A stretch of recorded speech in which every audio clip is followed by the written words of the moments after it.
Hey squad, this is Elisa Benitez and Natalie Robrick coming to you live from the computer lab upstairs. Today, we will present one of the biggest scandals in the United States history, the Takata airbag recall. Many of you may be asking, what the heck is Takata? We will take you through this epic safety scandal so that you can all be aware of the dangers we face while driving in what we think are safe vehicles. Let's take a look at who and what Takata is. Takata is an automotive parts company based in Japan that specializes in automotive safety equipment. The company manufactures everything that has to do with safety, such as seatbelts, child restraints, interior restraints, and wait for it, airbag systems.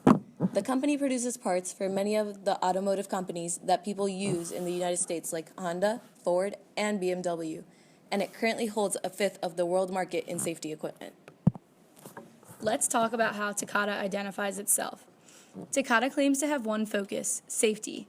In a statement found on the company's website, Takata says, "We are dedicated to protecting human life. We began by developing seatbelts utilizing the technology found in parachutes. Since then, we continue to develop the newest safety technology and make it available globally. This has been our objective since the beginning, and we will remain committed to it. Our dream is to reduce the number of fatalities of traffic accidents to zero." Sounds pretty good, doesn't it? Protect human life, reduce number of fatalities to zero. We'll come back to this later.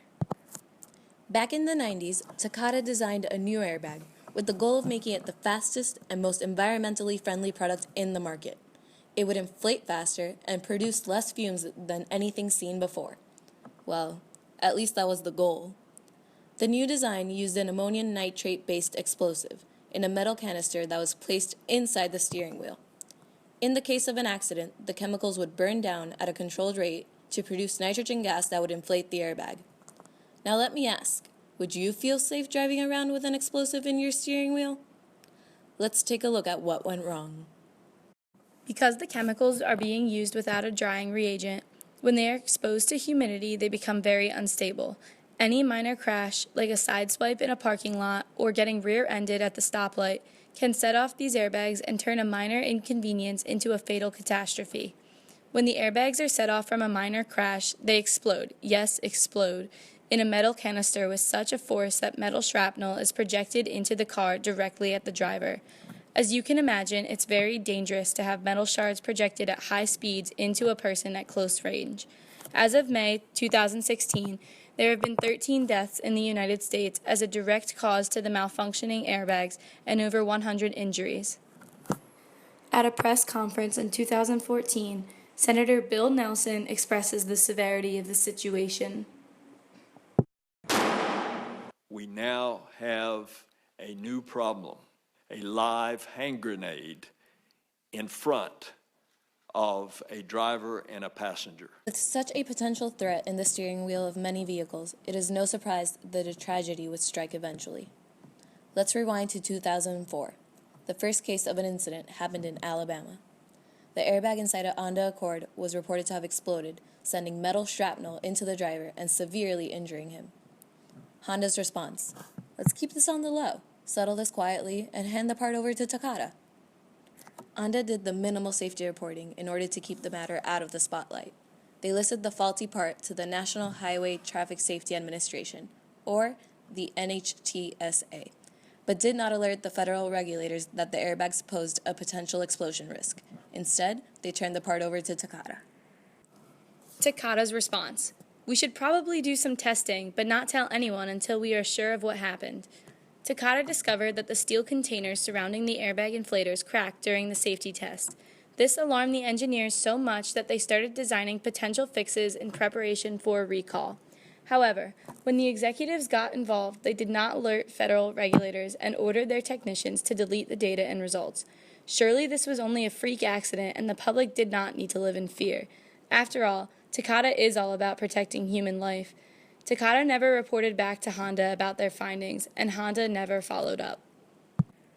Unfortunately, after 2004, victims continued to add up. Takata did some investigating and vaguely informed Honda that it had discovered the root of the problem. The company provided Honda a list of Civics and Accords, claiming that all of the cars on that list were the only possible vehicles affected by the poor manufacturing. Now comes this notion of a recall. A recall occurs when the company responsible for an object finds out of a certain fault or danger in their product and places a recall where owners of this object can come and get it fixed or replaced. In 2008, Honda issued a public recall with all of the vehicles on Takata's list, believing the issue to be resolved. 4 years passed between 2004 and 2008 before the public was made aware of the possible danger. Why? We had the clearly unethical decision made by Takata to hide test results proving potential danger in their products. Isn't this headline-worthy? Metal shrapnel projecting into car passengers, injuring and in some cases killing people. An object whose sole purpose is to protect you can actually kill you. I guess we can try putting things into perspective. Thousands of airbags come into effect every year, yet there were only 88 known ruptures spread over 15 years. However, Takata and Honda were now aware of the danger and at the risk of endangering company integrity and business.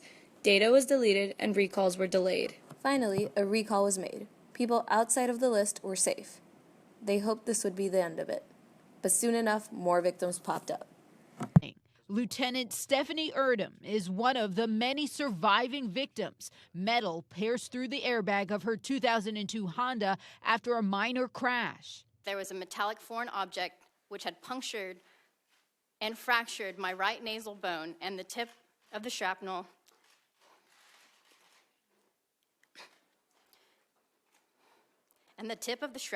had embedded in my right sinus. What happened to Stephanie was a tragedy.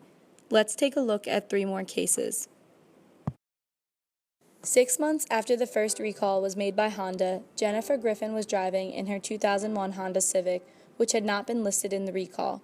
She was hit near her home in a minor incident and was rushed to the hospital. A 2-inch piece of metal shrapnel had torn through the airbag and embedded itself in Griffin's neck.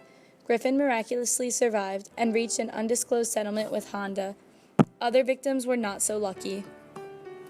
Gurjit Rathore died in her Honda Accord after a minor fender bender with a mail truck in December 2009. Shrapnel hit her neck in what looked like a stab wound, and she bled to death in front of her children when the piece was removed from the deflating airbag. Her family sued but ended up settling for $3 million from Takata in January 2013. The family lawyer declined to comment after signing a confidentiality agreement. Another victim, Carlos Solis, was involved in a minor crash. He bled to death while his younger brother and 11-year-old cousin tried to save him. Cause of death? Injuries on the neck from metal shrapnel. Carlos's car had been recalled in 2011, but he was not aware of this when he bought it in 2014. Takata had been expanding its recall to many different automakers since the original recall in 2008. Unfortunately, federal law does not require car dealers to tell prospective buyers about open recalls on used cars, leaving many people vulnerable to terrible accidents, like in the case of Carlos Solis. So what now? What is to be made of what NHTSA has called the largest and most complex safety recall in U.S. history? Since 2008, 14 automotive companies have recalled cars due to the explosive Takata airbags. As of May 24, 2016, almost 30 million cars have been recalled, and more than 35 million airbag inflators are expected to be replaced through 2019. 1 in 4 cars in America contains unstable airbags. What does this mean for Takata? While Takata has and will continue to suffer from this disaster, they are not expected to exit the safety technology industry. Because 1 in 4 cars in America have been included in the recall, it is important to check if your car is safe. Follow these steps to check if your vehicle has been recalled. Go to safercar.gov and choose the option to search by VIN number. Find your car's VIN number on the lower left of your front windshield and enter it in the search bar. If your car is listed, it is your decision on how to act. Unfortunately, this situation is not getting any safer.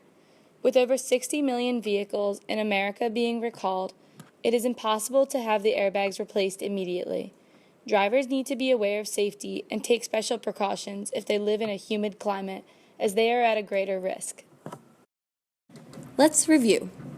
Our major stakeholder and offender is Takata. They are responsible for the production of these airbags and mainly responsible for the delay in the recall.